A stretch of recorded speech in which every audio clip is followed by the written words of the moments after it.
damos la bienvenida al profesor y PhD en Historia Económica, José Alberto Pérez Toro. Buenas tardes, José Alberto, ¿cómo estás?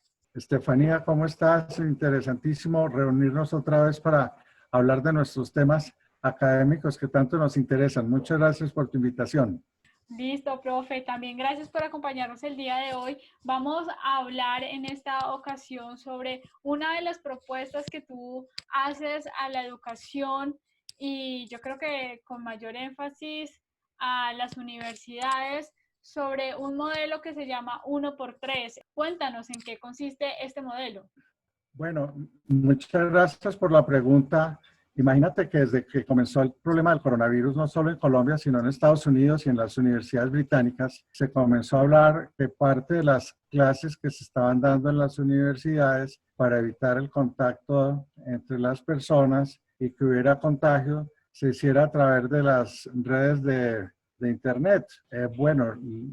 Los rectores de las universidades de todas partes del mundo salieron y dijeron, bueno, nosotros no tenemos mucho problema para que la universidad se haga presente en el medio universitario a través de sus redes, de sus bases de datos, de sus bibliotecas virtuales y de las destrezas que tienen sus profesores para comunicar sus saberes a los alumnos. Una universidad en Bogotá dijo que estaba dando 32.000 horas al día de clases, de número, todos quedamos espantados. Revisando en estos días la ley 30 del año 92, dotó a las universidades con unas nuevas organizaciones. Digamos que la palabra institución quedó modernizada con la ley 30, pero sobre todo en virtud de que la planta física se mejoró muchísimo. En la gran mayoría de las universidades colombianas el gobierno le puso mucha atención a dar por terminadas las universidades de garaje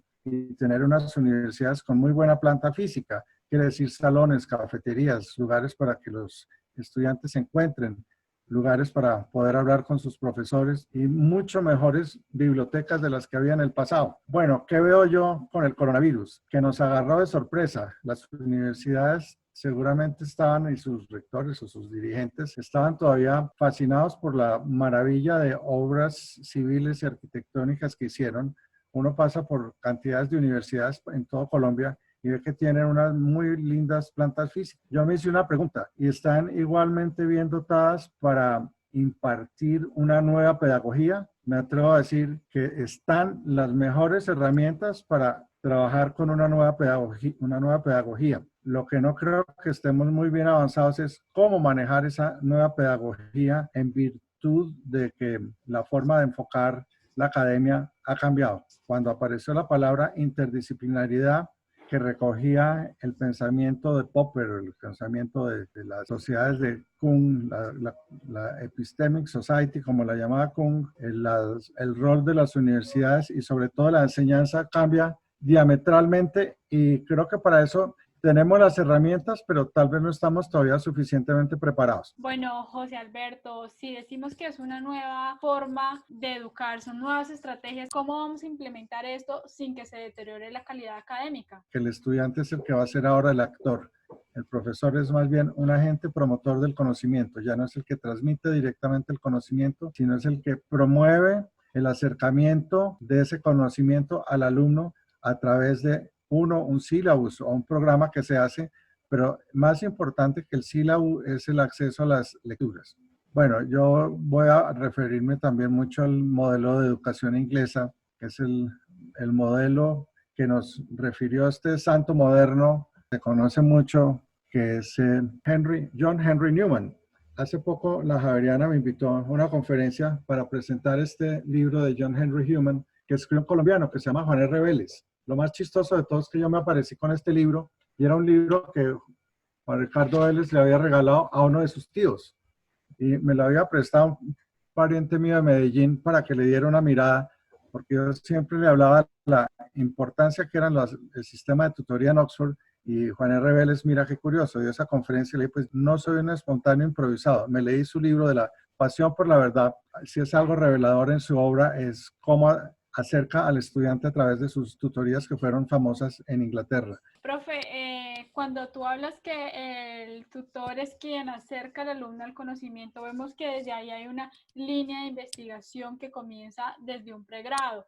¿Cómo se implantaría esta modalidad al modelo de educación colombiano y poder llevar esta investigación que comienza el pregrado a estudios posteriores a esto? Bueno, mira, voy a hablar desde una perspectiva personal porque tú has pasado por esa experiencia. Cuando yo ofrezco un curso, lo que hago es que cada alumno se vuelve uno de mis tutoriados y yo intento ser el tutor que entusiasma a los estudiantes. Naturalmente que les llevo una lista de lecturas muy parecida a la de todos los cursos habituales, pero yo he convertido al estudiante en su propio profesor.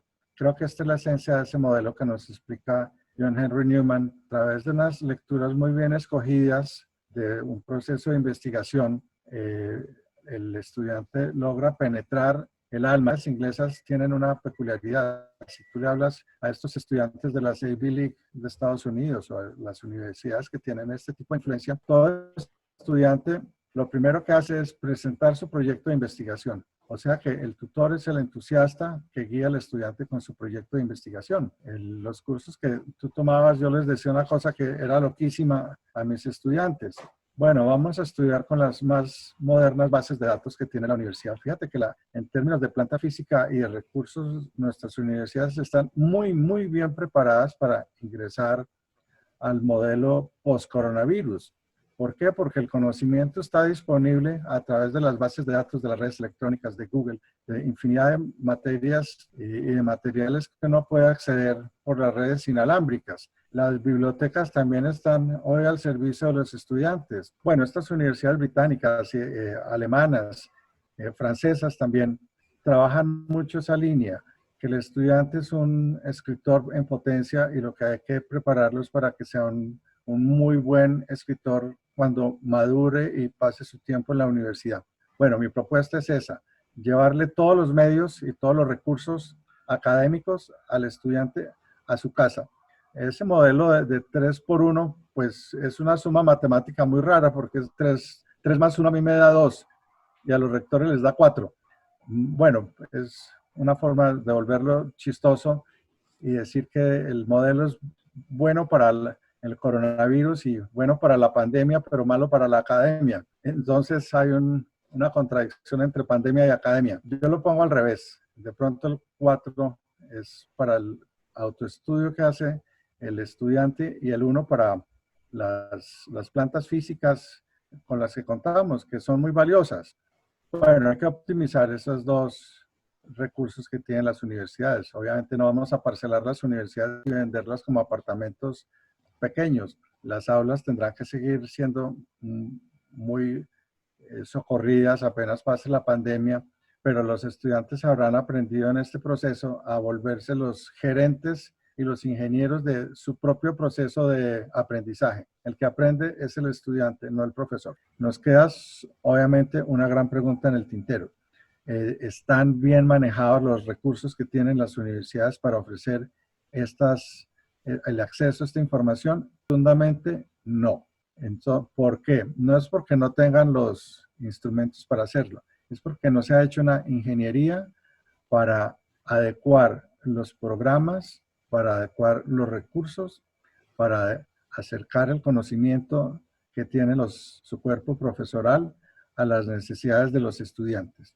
Mira, en estos días estuve mirando el pensum de 3 universidades del Midwest americano que me llamaron la atención, vía Minnesota, Illinois y Wisconsin, y cada una de ellas tiene cerca de 150 programas de maestrías.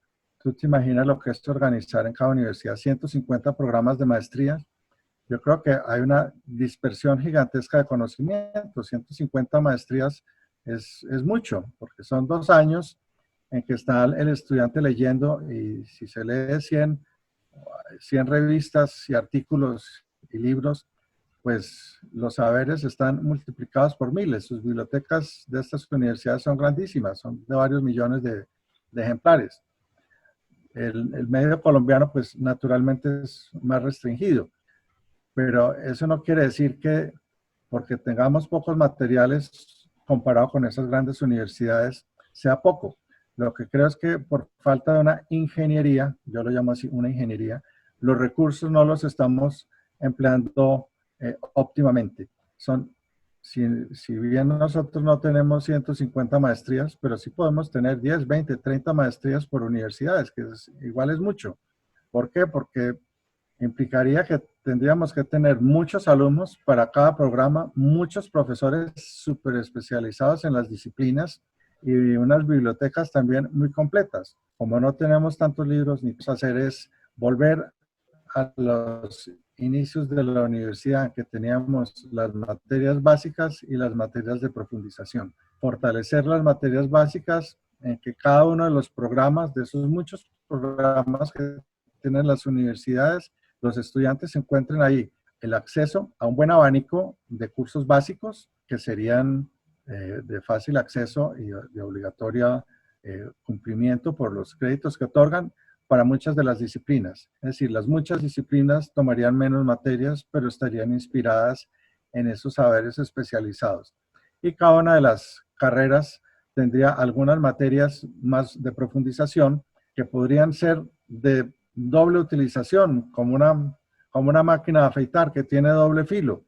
Un filo es para que los estudiantes que están profundizando en su disciplina profundicen, pero que también esas materias sirvan como electivas para otras disciplinas donde yo no necesito tener un conocimiento tan especializado, pero sí algo que amplíe mi cultura. Fíjate que interdisciplinaridad es la palabra de moda. Interdisciplinaridad es la conexión que hay entre dos disciplinas, que las ciencias sociales, las ciencias de las humanidades o las disciplinas de las humanidades deben estar contentas con poder dibujar escenarios, porque van de lo particular a lo general. Y las ciencias inductivas de las físicas y las disciplinas más científicas de las ingeniería y las biologías es un proceso inverso, es el proceso deductivo. Entonces el método que están utilizando es distinto, pero no quiere decir, dice Popper, que no hay una conexión entre las dos formas de investigar. Las disciplinas de la física van a los movimientos repetitivos que se pueden hacer en laboratorios. Las artes y la historia o las humanidades se refieren a movimientos o episodios únicos, pero porque sean únicos no tienen causas que las originan ni efectos que produzcan. Un buen ejemplo son las guerras mundiales. El profesor J.P. Taylor, que todos hemos leído, exploraba sobre las causas que originaron la Segunda Guerra Mundial y dedicó buena parte de su vida a indagar sobre las causas de esa Segunda Guerra Mundial. ¿Que hubiera descubierto una ley de la física para encontrar las leyes que llevan a las guerras? No, pero sí nos explica por qué ocurren las guerras y las tragedias que producen. Entonces no tengo siempre que hacer un descubrimiento científico para allegar conocimiento. La idea es que al tener estos programas más concentrados en la investigación, lo que estamos es generando conocimiento. Y generar conocimiento es producir mentes brillantes. Profe, cuando hablamos de generar investigación, sería también como dirigido a crear centros de investigación en el país en diferentes áreas que sean integrados por esa interdisciplinaridad de las materias que están tomando los estudiantes de educación superior.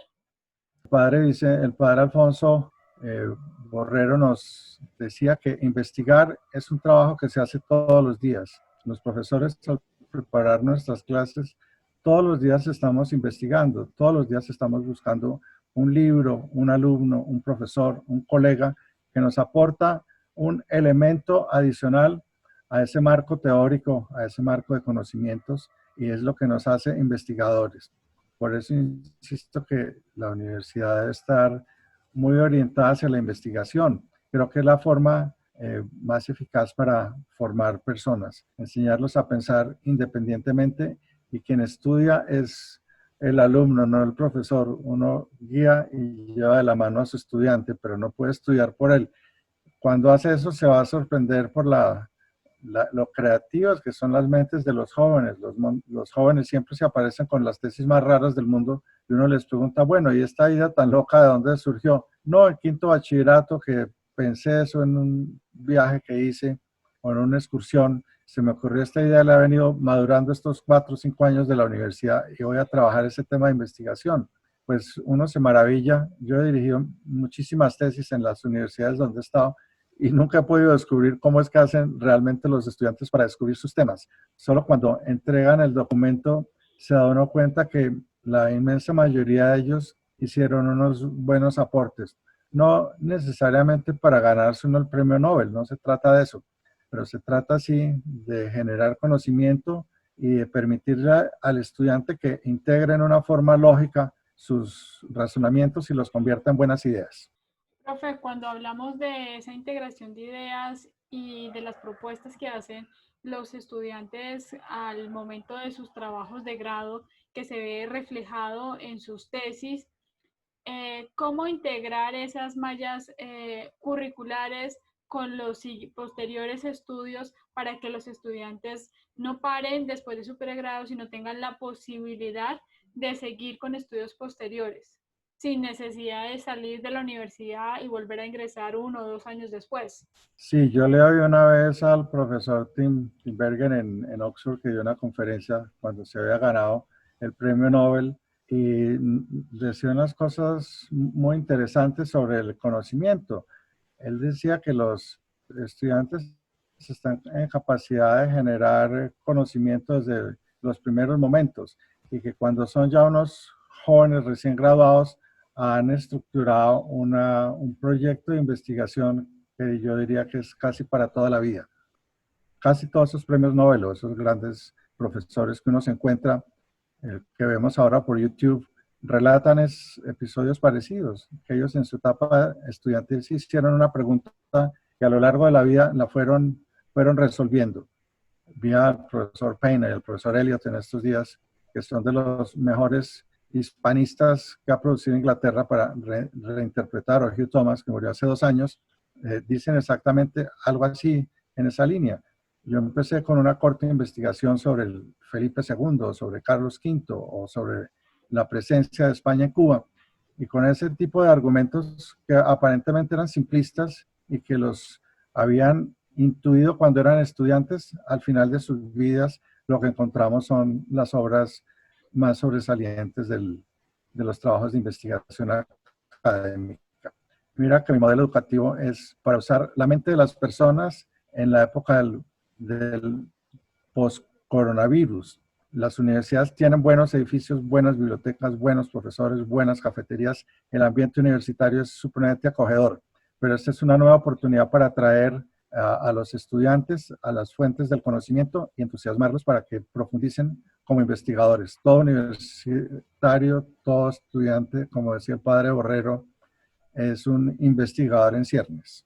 Profe, para ir cerrando esta entrevista que hemos tenido el día de hoy, ¿cómo mostrar a los estudiantes, cómo atraerlos hacia esa nueva forma que se plantea de la investigación, que no vean como el pregrado una forma lineal, sino que es una forma que les permite investigar e ir más allá para concretar sus estudios posteriores a un pregrado? Solo que un paisano mío de Medellín un día me dijo, oiga Pérez, usted no es un profesor, usted es un maestro, y usted está loco, que los maestros son personas excepcionales. En un momento gritaron en la cafetería unas niñas, Pérez, Pérez, Pérez. Vinieron corriendo y me abrazaron y mira, ¿por qué no nos explicas no sé qué cosa? Entonces mi amigo me dijo, ve, usted no es un profesor, a los profesores nadie los busca, en cambio a los maestros sí.